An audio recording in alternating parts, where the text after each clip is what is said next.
To start off, we're going to be looking at our financial performance.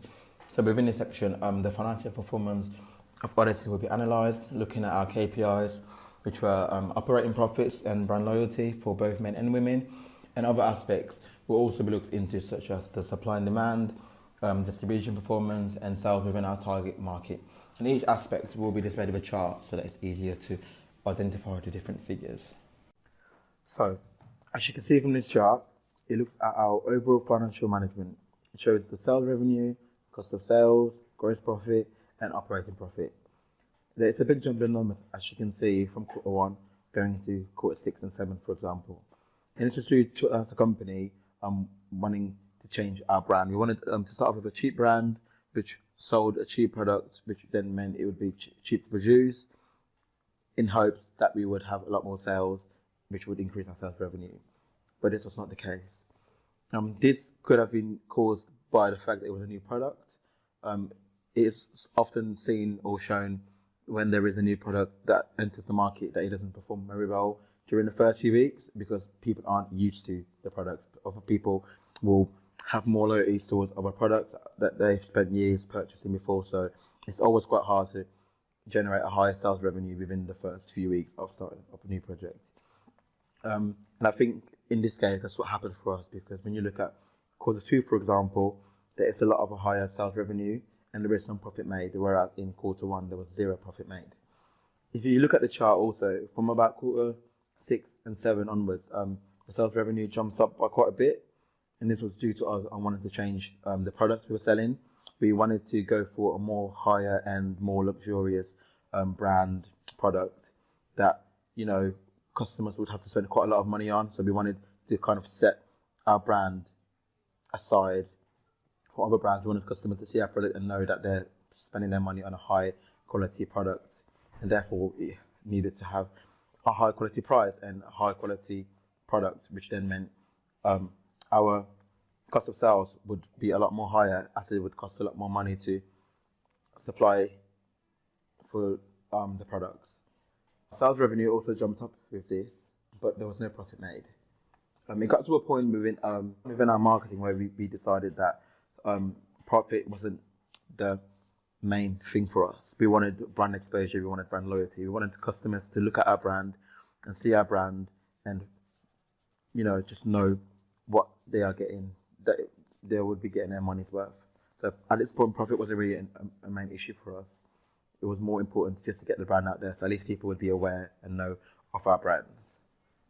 And now looking at our KPIs, one of our KPIs was operating profits.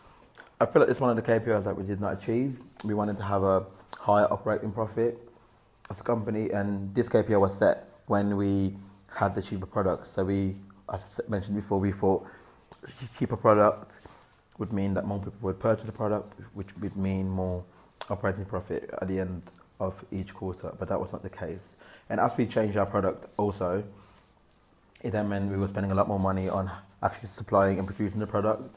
So it meant that we wasn't really creating much of an operating profit, but we, as mentioned before, we wasn't that fussed about the operating profit towards the end of the simulation, as brand loyalty and brand awareness was something that was a bit more important to us. So I think this KPI is something that we should have looked at more and maybe changed, but we kept it. And as you can see, we didn't really achieve it. For a few of the weeks, as you can see, quarter 2, quarter 3, and quarter 5 and 6, there was some operating profits made. Not as much as we hoped for, but it was better than nothing. But I feel like this is one KPI we should have looked into more. The reason why operating profit, I feel like, wasn't achieved for us was due to the amount of products we were supplying.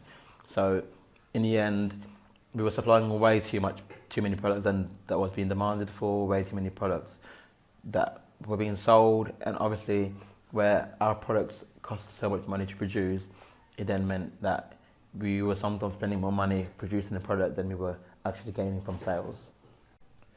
Looking at our supply and demand, it is very easy to notice that we supplied a lot more stock than we sold.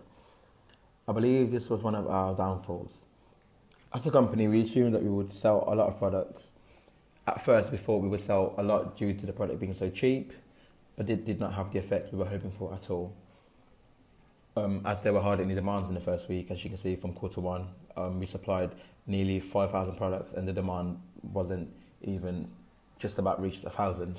And this also suggested that we were not making any profit as the cost of sales were so much higher. The light blue line, as you can see, indicates the amount that were sold at outlet stores.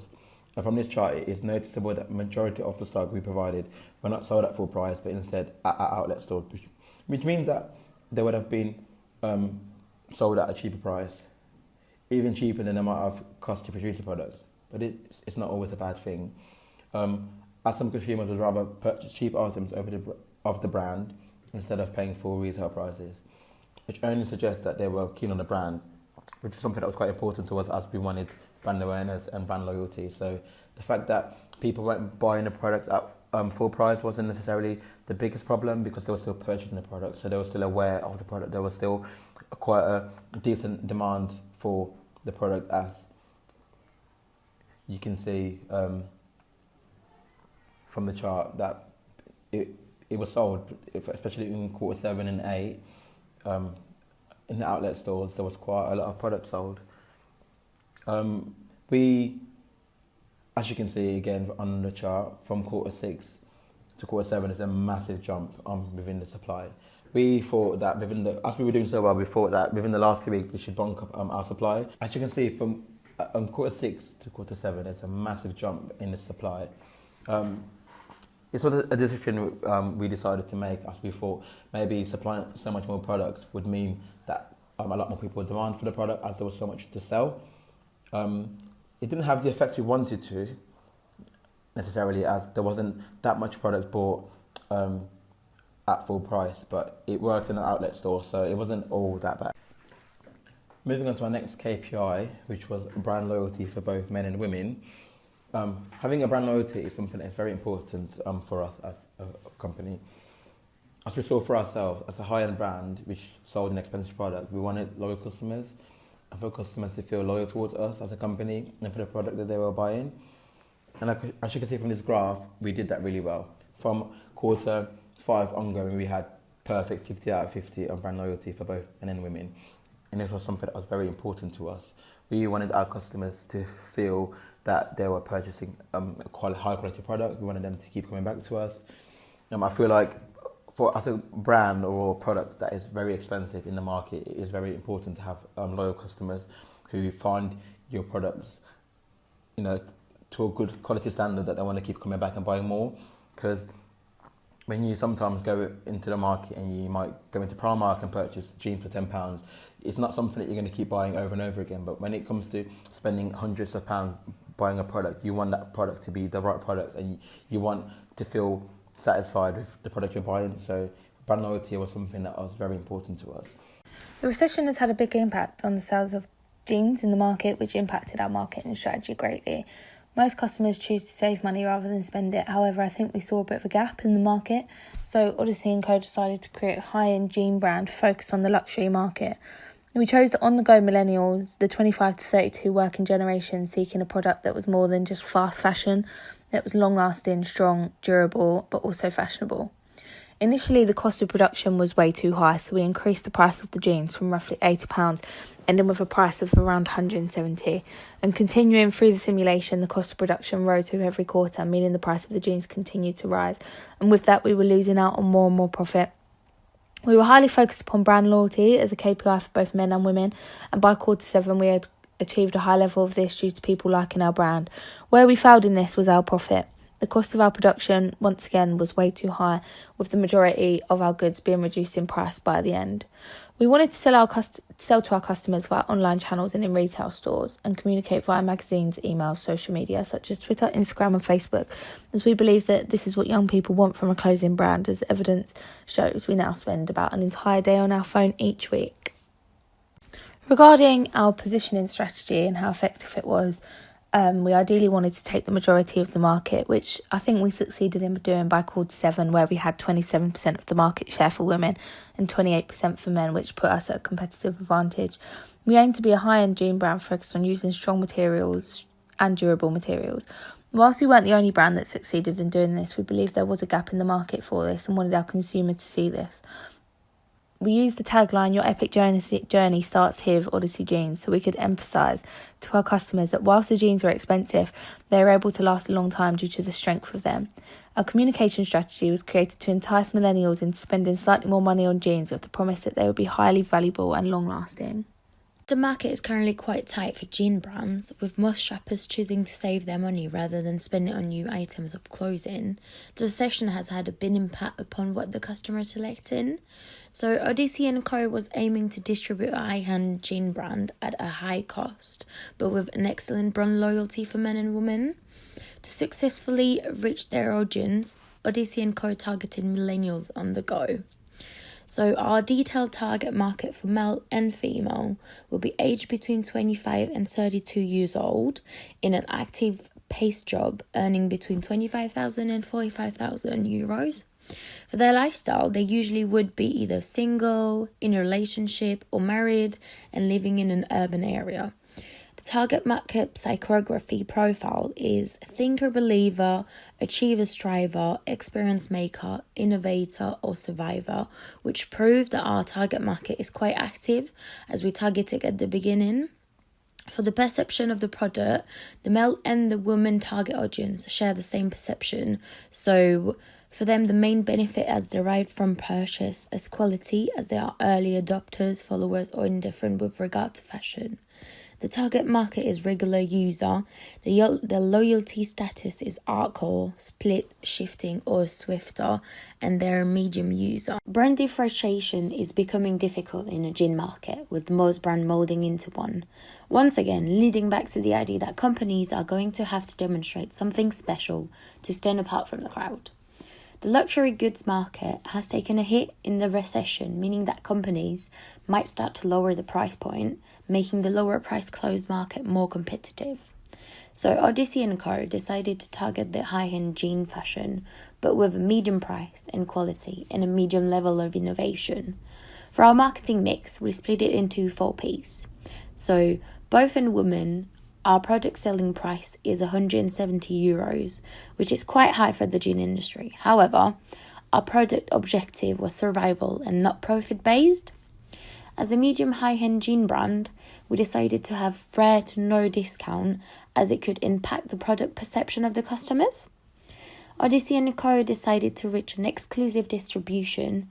This means we would like to sell our product in a high-end fashion retail store, such as Selfridges or John Lewis. Also, we would personalize the buying experience by having our staff trained in accordance to our product. We decided to adopt a high level of service in-store to deliver the best experience to our target customer. The products would be sold through our own sales force as well as in-store. For the promotional mix, as we have an efficient brand loyalty, we use word-of-mouth marketing first, as well as high-end fashion magazine ad, social media company, such as Twitter, we could use hashtag, Instagram for the polls, and Facebook the ads. Our marketing mix decision at the beginning were very poor as we did not succeed to reach our target audience. However, on last week of the simulation game, we changed our method for promotion and product selling price, which enabled us to be effective. Moving forward, I think we would definitely lower our supply as we ordered way too many items for the demand we were getting. At a point early in the game, we had more demand than sales, so upped it from roughly 5,000 units to 20,000 units, which was far too many for our customers. And this also resulted in many of the items being marked down. I think we continue to focus on brand loyalty and focus on the needs of the customer more, such as a markdown in price and lower costing initially of the item. I think we definitely overestimated the amount of money that young people can spend on a pair of jeans. We would also focus more on the marketing mix decisions, looking at ways we sell and promote our products, and once again look at the price and consider changing it to allow the company to be more effective in terms of profit. Over the course of the simulation game, I think we can all say that we definitely grew as a team, learning more and more about creating a product initially and then bringing it to market and what that involves. We learned that brand loyalty is equally as good as making a profit, and the two work hand in hand together. We had a high brand loyalty, but due to our product being too expensive, and the fact that we had absolutely no profit hindered our development during the game, therefore meaning that we didn't go as far as we could have done. So we would definitely take that into consideration if we was to ever do this ever again. And we also still believe that the customer is of the utmost importance, and by listening to those needs more, we would have achieved greater success.